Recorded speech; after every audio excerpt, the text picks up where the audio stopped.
And so we start with our soapbox moments, and I'll say my piece. Ethan will say his. But we start with Crash Lit Collier. Crash, your thoughts on this game, and obviously a very bitter pill to swallow for USC.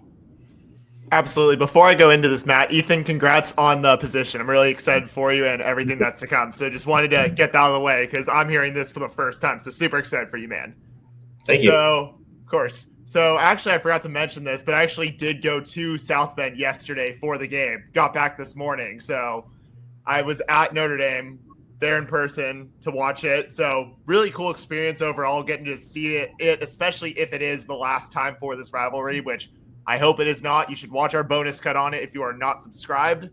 So, and where we talk about the whole thing with everything that's been said by USC. But on to my thoughts for the game. I thought it was like, for the most part, I thought it was a really competitive game for most of it, but there were just some stuff that just really just was questionable. I mean, obviously you gotta give credit to Jeremiah Love. That guy is just something else. He is a beast. Like, there's no denying just how good he is. And just USC's defense just didn't have a response for him. I mean, that was definitely frustrating to see, but you could just tell how talented that guy was. So, I mean, it was frustrating to see him just do whatever he wanted, but it was just definitely tough that, Notre Dame just had their way. Whereas USC's running game was definitely getting a little more stuffed by a much sturdier D-line compared to the one they faced against Michigan the week before. Like, King Miller, just still being relatively new to the game, facing his toughest test, definitely struggled more. Brian Jackson still coming back from turf toe. Obviously, he's still getting back in rhythm. I was really impressed with Makai Lemon, Jacoby Lane, and then also why am I blanking on his name? But the other receiver Hines. Hines. Yeah, sorry. I don't know why I was like, had his name on my mind, and of course I lose it right now. But Hines, I was really impressed that he opened up as a third option. That was also just added another element to the Trojans offense in addition to the tight ends. But so obviously a tough couple of mistakes there down the end. But the one that really is sticking with me the most was that trick play to Makai Lemon. I mean, I get they're trying to be crafty and all that, but sometimes, and I get what they were going for, and I get Makai was kind of uncomfortable clearly in that situation when he just saw the play fall apart. But in that situation, are you just better off going down? Are you just better off just holding the ball and just letting yourself get tackled? Because then at least you retain possession. You don't just give up a turnover. So there are definitely some, tough calls there at the end, just some bad turnovers that I think really just hurt USC at the end. So that was really I was impressed with USC for most of the game. Obviously a lot that I think does need to improve. But where I'm just really stuck is at the end of the game when just all the mistakes just those mistakes at the end, like the Jade Mayaba's interceptions, the trick play, just the missing it on fourth down when they had to go for it at the end, just everything when they just dug themselves in that hole just was really frustrating just at the end for me. So that's kind of my overall thoughts on the game. So I'm really just, it's definitely a bummer, especially when I went out there to see it. Like I said, had a great experience overall, even though I was sitting in a Notre Dame section, but it was just still just a frustrating game, especially just with how it ended. All right, my turn. My rant is going to be a little different, I think, because I know and I fully trust Matt to kind of go in on this team. And, I probably am going to agree with 95% of what Matt says because, it was a failure in all aspects for sure. There's not really one person you can point to. Like after the Illinois game, I really went in on Danton Lynn. I wouldn't go in on Danton Lynn after this game. Trying to pin this loss on one individual person or, 2 or 3 individual people would be impossible because I think honestly, it's just an across the board loss. Like, the stars of this team failed. Makai Lemon couldn't get open. Jacoby Lane couldn't catch the ball. The defense was, couldn't stop run, even though CJ Carr couldn't throw the ball. Like all they had to do was stop the run. So across the board failure for sure. I think though, for my portion of the time, I want to focus on the future because I think the future of this season and the future just of this program was really informed by this game. And I don't know, I think I have kind of an interesting and unique take on it. So I think what this game does, if you're trying to glean anything from this game positively, is it allows us to not be delusional.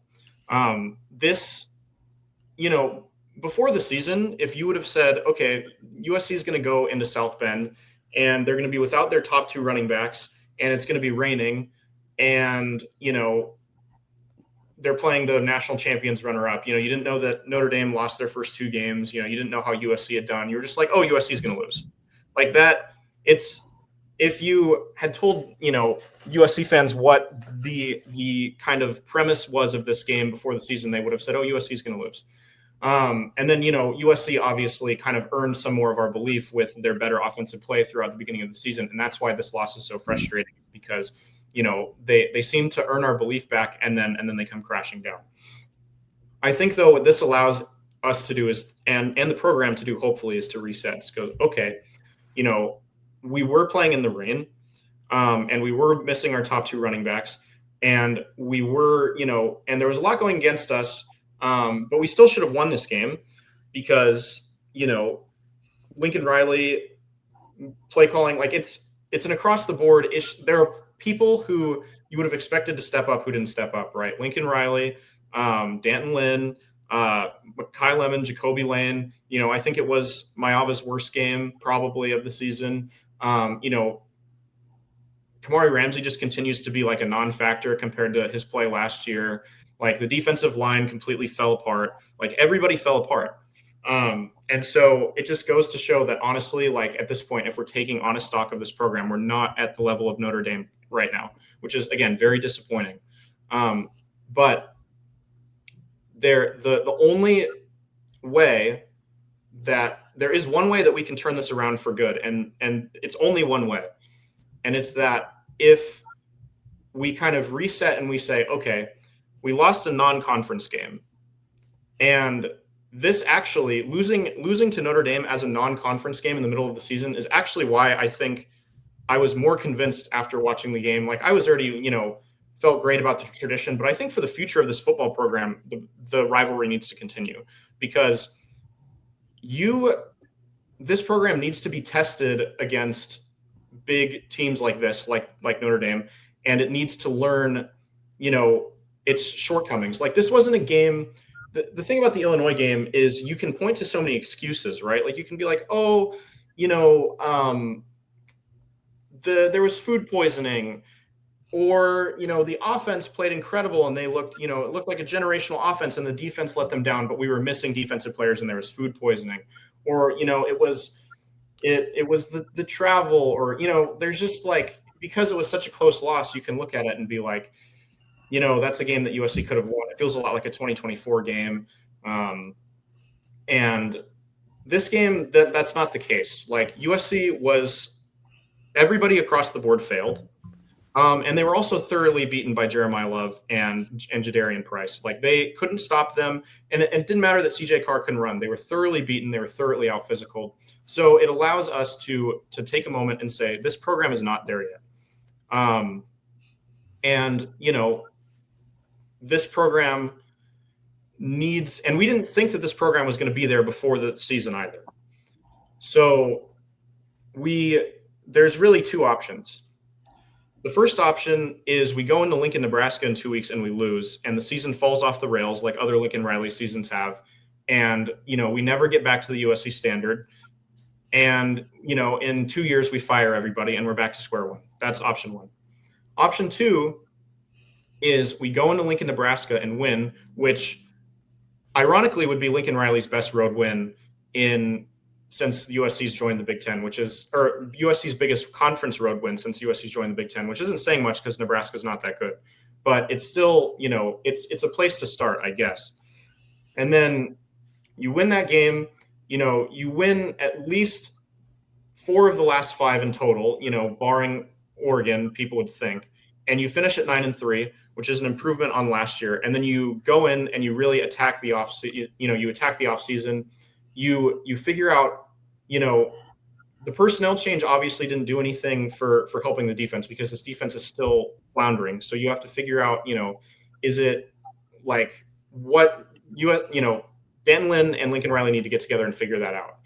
And then, you go in next season and you compete for a college football playoff. So I just think this, kind of in summary, though this loss is really devastating and it sucks to lose to your rival, and everybody across the board failed. Like, don't get me wrong on that. Like, there is nobody in this program who should be waking up today, besides Ryan Sayuri, who I wrote a piece about at Trojans Wire. There's nobody who should be waking up and thinking, I did my job. Everybody failed, and I will litigate that, and I will be critical of everyone throughout the rest of the podcast, certainly. But I just wanted to use my time at the beginning to kind of hash out the point that it is a non-conference loss, and USC is still very much in the running for the Big Ten championship. So win out. That's the challenge, I think, is win out, or at the very least go 4-1, but win out, attack the rest of the games like you're going to win out, and, take advantage of this as a learning opportunity that doesn't result in a conference loss, because that's the only reason, that's the only way that this is worth it. But I think if you use it that way, then it's a great sign of the program that, hey, continuing this whole thing we have going with Notre Dame actually would be helpful to the program, because, your overall record doesn't matter as much anymore. It's if you make the conference championship game. So, and we should actually be testing our programs early in the season against better opponents. So I think, that's kind of, because I know Matt's going to go in on them, and I know I'm going to go in on them a lot for the rest of the show, because like I said, I think everyone failed. I just wanted to kind of bring that to the table, is like, there is a path forward where we could be looking back at this game as the catalyst for change, but the changes need to be made. So the sky is not falling, says Ethan Inman, or at least not necessarily. If the sky isn't falling, I'm going to say it's a lot lower today than it was 48 hours ago. Here's the thing. I'm tired. I'm so tired.